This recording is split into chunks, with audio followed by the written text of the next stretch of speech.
রহমতুল্লাহি ওয়া বারাকাতুহু। সম্মানিত আমার শ্রদ্ধেয় মুসলিম,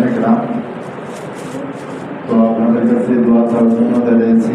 আমি দীর্ঘ 6 বছরের উপর তোবাজ্জল হুজুর থাকা অবস্থায় আমি এখানে আসছি। তো দীর্ঘ 6 বছরের উপর এখানে আমি খেদমত করে যাচ্ছি।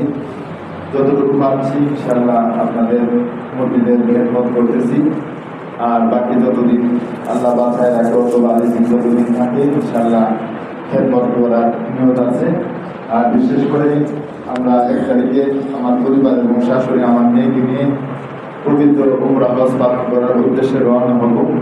সকলে আমাদের জন্য দোয়া করবেন, আল্লাহ তাআলা যেন আমরা সঠিকভাবে যাইতে পারি আর উমরার কাজগুলো যেন সঠিকভাবে পালন করতে পারি, আবার যেন সহি সালামতে আপনাদের মাঝে উপস্থিত হইতে পারি, এই দোয়া করবেন।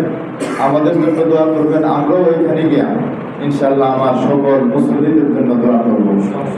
আর যদি আমার কথা অথবা কোনো কাজে বা আচার ব্যবহারে কারণে যদি কোনো কষ্ট থাকে তো ছোট ভাই অথবা ছেলে হিসাবে ক্ষমার দৃষ্টিতে দেখবেন।